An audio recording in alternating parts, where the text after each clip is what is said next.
High students, আমরা মানি and banking চ্যাপ্টারটা পড়ছিলাম। আমরা অনেকটা দূর কভার করে ফেলেছি, আরও অনেকটা দূর এগোতে হবে। তো চলো দেরি না করে আজকে টপিকটা শুরু করেই ফেলা যাক। আমরা পড়ছিলাম যে quantitative instruments of credit control. ঠিক আছে, আমি আগের চ্যাপ্টারে জাস্ট একটা হচ্ছে কি যে ব্রিফ করে নিই। আমরা ব্যাংকিং চ্যাপ্টারের মধ্যে আমরা দুটো টপিক শেষ করে ফেলেছি। আজকে আমরা 3 নাম্বার টপিকটা পড়ছি। প্রথমটা হচ্ছে কি যে ব্যাংকিং হিস্ট্রি, আরবিআই, এগুলো শেষ। পড়ছিলাম মনিটারি পলিসি। তো মনিটারি পলিসি আমি বলেছিলাম যে এখানে পড়ার মতো আছে যে ইনস্ট্রুমেন্টস অফ ক্রেডিট কন্ট্রোল। এই ইনস্ট্রুমেন্টস অফ ক্রেডিট কন্ট্রোল হচ্ছে দু রকমের। একটা হচ্ছে quantitative instruments of credit control, আর একটা হচ্ছে qualitative instruments of credit control. তো কোয়ান্টিটেটিভ ইনস্ট্রুমেন্টস অফ ক্রেডিট কন্ট্রোলের মধ্যে আবার ভাগ আছে। এগুলোর মধ্যে হচ্ছে কি যে কি বলে, ব্যাংক রেট আছে, তারপর হচ্ছে তোমার লিকুইডিটি অ্যাডজাস্টমেন্ট রেশিও, তারপর হচ্ছে ওপেন মার্কেট অপারেশনস, আর হচ্ছে রিজার্ভ রিকোয়ারমেন্টস। আচ্ছা, ওপেন মার্কেট অপারেশন কী জিনিস? আচ্ছা, তার আগে আমি বলে নেই, লিকুইডিটি অ্যাডজাস্টমেন্ট ফ্যাসিলিটিতে আমরা কি দেখেছি? লিকুইডিটি অ্যাডজাস্ট করছে মানে মার্কেটে কোনো পাবলিক সহজে পয়সা খরচা করতে পারছে না, তাকে একটু বেগ পেতে হচ্ছে মানে বেশি পয়সা খরচা করতে। তো এই লিকুইডিটিটা সহজে এক্সচেঞ্জেবল যে মানে প্রপার্টি আছে, যেমন মানি, যেমন এটাকে নিয়ন্ত্রণ করে ব্যাংক। এর জন্য নামটা দেওয়া ছিল লিকুইডিটি অ্যাডজাস্টমেন্ট।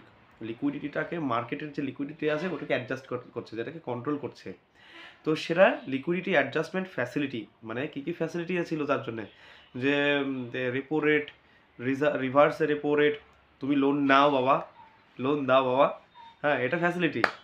হ্যাঁ, ওকে। তো ঠিক তেমনি ওপেন মার্কেট অপারেশনসেও তাই, যে আরবিআইয়ের কাছে যা প্রপার্টি আছে বা ট্রেজারি বিল আছে, কোনো বিল আছে না কেন, বা কোনো সিকিউরিটি, গভর্নমেন্ট সিকিউরিটি থাকুক না কেন, আমি মানে সে আরবিআই বেচে দিল মার্কেটে, ওপেন মার্কেটে। সে টাটা কিনুক, বিড়লা কিনুক, আম্বানি কিনুক, হোয়াট এভার।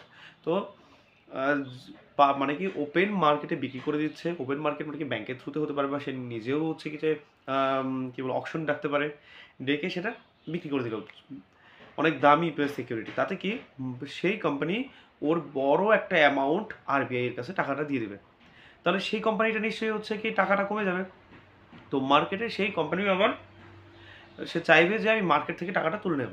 তো এইভাবে বিভিন্ন চেনের মাধ্যমে, বা সেই কোম্পানির নিজস্ব যদি টাকাও থাকে, সে তো মার্কেটেই দেখা গেল সে সার্ভিস দিয়ে বেড়াবে, তারপর হচ্ছে টাকা খরচা করবে, তার মানে লিকুইডিটি কিন্তু গায়েব হচ্ছে না।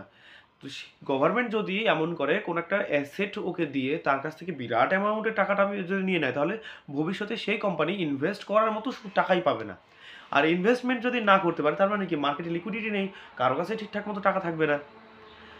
মনে করো তোমার কাছে 100 টাকা আছে, তুমি দোকানে গিয়ে তুমি হচ্ছে কি চাউমিন কিনলে, তুমি মোমো কিনলে, তুমি সিঙ্গারা কিনলে, পুরি কিনলে 100 টাকার। তো টাকাটা কিন্তু মার্কেটে রইলো, অন্য তোমার কাছে নেই, অন্য পাবলিক তো 4-5 জনের কাছে আছে। তাহলে মার্কেটে এটাই হচ্ছে মার্কেট, এটাই হচ্ছে কি যে পাবলিক ওপেন মার্কেট।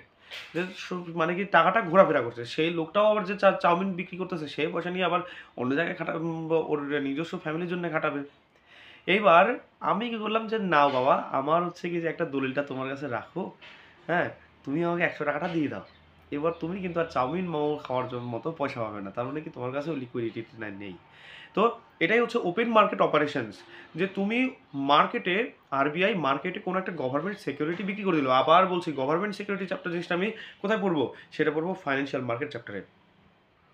তো তুমি তুমি ধরে নাও এ প্লাস বি, মানে কি যে এ বি সি ডি কিছু একটা প্রপার্টি তোমার কাছে আছে, তুমি সেটা বিক্রি করে দিচ্ছ। জমি জায়গা হোক না কেন, কোনো অফিস আদালত, আদালত না সরি অফিস, মনে করো তুমি পাবলিকের কাছে বেচে দিচ্ছ, হ্যাঁ, আর পাবলিকের কাছ থেকে টাকা নিয়ে নিচ্ছ। আরবিআই এটাই করে, পাবলিকের কাছ থেকে হচ্ছে কি অফিস বা কোনো এসেট কিনে নিল, মানে সরি বিক্রি করে দিল, আর সেই টাকাটা হচ্ছে কি মার্কেট থেকে তুলে নিল। তার মানে কি সেখানেও কিন্তু লিকুইডিটিটা কমপ্লিট, মানে কি যে মুশকিল হয়ে গেল। তো এইভাবেও কিন্তু আরবিআই কোনো গভর্নমেন্ট সিকিউরিটি কেনা বেচার মাধ্যমে মার্কেটে লিকুইডিটি কন্ট্রোল করে। এটাই হচ্ছে ওপেন মার্কেট অপারেশনস। আচ্ছা, আমাদের 4 নাম্বার যে কোয়ান্টিটেটিভ ইনস্ট্রুমেন্টস অফ ক্রেডিট কন্ট্রোলের 4 নাম্বার টপিকটা কি? Reserve requirements. আমরা 4টা টপিক পড়েছি কিসের? কোয়ান্টিটেটিভ লিকুইডিটি অ্যানালিসিসের, কোয়ান্টিটেটিভ ইনস্ট্রুমেন্টস অফ ক্রেডিট কন্ট্রোলের। কি কি? Liquidity adjustment facility, 2 number bank rate, 3 নাম্বারটা ওপেন মার্কেট অপারেশনস, এটা কমপ্লিট করে ফেললাম। এবার আসবো আমরা রিজার্ভ রিকোয়ারমেন্টস। এটা আবার দু রকমের হয়। রিজার্ভ রিকোয়ারমেন্টস হচ্ছে দু রকমের, একটা হচ্ছে ক্যাশ রিজার্ভ রেশিও আর একটা হচ্ছে liquidity adjust statutory liquidity ratio. কি বললাম, যে cash reserve ratio, statutory liquidity ratio, এই দুটোর মধ্যে আমরা প্রথমে আসি সিআরআর বা ক্যাশ রিজার্ভ রেশিও। কোনো একটা মানে শিডিউলড কমার্শিয়াল ব্যাংক বা যে কোনো ব্যাংকই ধরলাম আমি, সে জরুরি নেই সেটা শিডিউলড কমার্শিয়াল ব্যাংক হোক, তো প্রত্যেকটা ব্যাংককেই, লাইসেন্স প্রাপ্ত প্রত্যেকটা ব্যাংককেই তাদের টোটাল অ্যামাউন্টের যা লায়াবিলিটি আছে, যা এসেট আছে, টোটাল ডিমান্ড আর টোটাল লায়াবিলিটি, কি বললাম, টোটাল ডিমান্ড মানে কি, যে পাবলিক ব্যাংকের কাছ থেকে টাকা পায়, এটা ডিমান্ড। পয়সাটা জমা রাখছিল ব্যাংকের মধ্যে, সেখান থেকে পাবলিক পয়সা চাচ্ছে, এবার সেই টোটাল ডিমান্ড কত হয়, এবং টোটাল লায়াবিলিটি, কেউ ওই পার্টিকুলার ব্যাংকে ফিক্সড ডিপোজিট করেছে, যে এই যে টাকাটা আমি রাখলাম ব্যাংকের মধ্যে, যে 10 বছর পরে নিয়ে নেব, আরবিআই কি করে, সেইখান থেকে কিছুটা অ্যামাউন্ট নিজের কাছে নিয়ে রাখে, একটা নির্দিষ্ট অ্যামাউন্ট ধার্য করে দেয়, এইটুকু পরিমাণ তোমার টোটাল ডিমান্ড এবং টোটাল লায়াবিলিটি, মানে পাবলিক যেটা তোমার কাছে গচ্ছিত রাখছে, সেভিংস করেছে, এবং যেটা তোমার কাছে ফিক্সড ডিপোজিট করেছে, তার মধ্যে থেকে আমাকে পয়সা দাও বাবা, আমি আমার কাছে পয়সাটা রাখি, এই যে মিনিমাম অ্যামাউন্টটা ধার্য করা থাকে আরবিআই এর কাছে রাখতে হয়, সেটাকে বলা হয় ক্যাশ রিজার্ভ রেশিও। এবার আসি আমরা স্ট্যাটুটরি লিকুইডিটি রেশিও। ব্যাংকের কাছে গচ্ছিত সোনা দানা হীরা জহরত যাই রাখুক না কেন ব্যাংকের কাছে, সেখান থেকেও একটা অ্যামাউন্ট, নির্দিষ্ট অ্যামাউন্ট, মানে কি যে আপ টু সাধারণত 40% হয়, 0 থেকে 40%, সেই অ্যামাউন্টটা আরবিআই এর কাছে গচ্ছিত রাখতে হয়, এটাকে বলা হয় স্ট্যাটুটরি লিকুইডিটি রেশিও। কি বললাম, একটা হচ্ছে সিআরআর আর একটা হচ্ছে কি এসএলআর। সিআরআর মানে ক্যাশ রিজার্ভ রেশিও, আর এসএলআর মানে স্ট্যাটুটরি লিকুইডিটি রেশিও, ঠিক আছে। তো ক্যাশ রিজার্ভ রেশিওতে শুধুমাত্র টাকার হিসেবেই হবে, টাকার মাধ্যমে এক্সচেঞ্জ হবে, কিন্তু স্ট্যাটুটরি লিকুইডিটি রেশিও হচ্ছে সেটা সোনা দানা, সেই সোনা গোল্ড হীরা এইসবের উপর হবে। হ্যাঁ, এখানে একটু বলে রাখি, হীরার ক্ষেত্রে কিন্তু হয় না সচরাচর, কারণ কি, হীরার দাম ধীরে ধীরে কমতে থাকে, সোনার দাম ধীরে ধীরে বাড়তে থাকে, এর জন্যে লোন যদি পেতে হয় হীরাতে নয়, সেটা বেশি এফেক্টিভ হচ্ছে সোনা। হীরা কৃত্রিমভাবেও বানানো যায়, ঠিক আছে। যাক, ওই টপিকে আসবো না, এত সায়েন্সের মানে কি যে রকেট সায়েন্সের মধ্যে আমরা যাচ্ছি না, আমরা আবার টপিকে ফিরে আসি। কি পড়লাম আজকে, যে আমরা পড়লাম হচ্ছে যে ওপেন মার্কেট অপারেশনস, যেখানে কিনা আরবিআই ডিরেক্টলি গভর্নমেন্ট সিকিউরিটি বিক্রি করে দিচ্ছে, সেখান থেকে পাবলিক কাছ থেকে টাকা কিনে নিচ্ছে যাতে কিনা লিকুইডিটি না থাকে, সেটা হচ্ছে ওপেন মার্কেট অপারেশনস। আর সেকেন্ডটা হচ্ছে কি যে রিজার্ভ রিকোয়ারমেন্টস, সেই রিজার্ভ রিকোয়ারমেন্টসের মধ্যে থাকবে হচ্ছে কি যে ক্যাশ রিজার্ভ রেশিও, আর একটা হচ্ছে কি স্ট্যাটুটরি লিকুইডিটি রেশিও। আচ্ছা, এই ছিল আমাদের কমপ্লিট হচ্ছে কোয়ান্টিটেটিভ মানে quantitative instruments of credit control.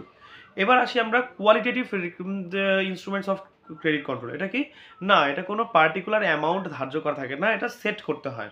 আচ্ছা, কীরকম সেট করতে হয়, যে যেরকম কি মার্জিন রিকোয়ারমেন্টস, যেমন যে কোনো একটা হচ্ছে কি বলে, তুমি যে সিকিউরিটিটা রাখছো, যে জমির দলিলটা তুমি রাখছো, সেটা ধরো 2 লাখ টাকা, ব্যাংক হচ্ছে কি কোনো ডিসাইড করতে পারে, যে মানে আরবিআই এটা ডিসাইড করে দেয় যে 2 লাখ টাকার জমি, তাহলে লোন দেবো দিয়ে দাও তুমি 1 লাখ টাকা, এর বেশি দেওয়া যাবে না, বা 50,000 টাকা বা 1.5 লাখ টাকা সর্বোচ্চ লোন দেওয়া যাবে। তো এই যে মাঝখানে যে গ্যাপটা আছে, এই গ্যাপটা ডিসাইড করে আরবিআই।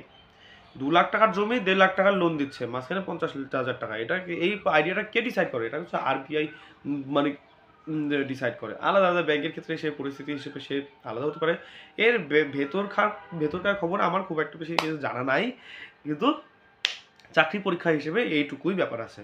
তো এটা তো মানে কি যে সেটা আরবিআই ডিসাইড করবে, সেটা কারোর হাতে নয়, সেটা ফ্লাকচুয়েট হতে পারে, কখনো কমতে পারে কখনো বাড়তে পারে।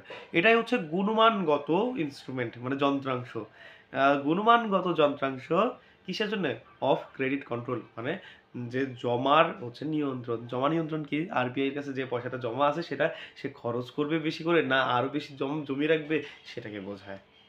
ক্লিয়ার? তো আশা করি যে আমি টপিকটা শেষ করতে পারছি।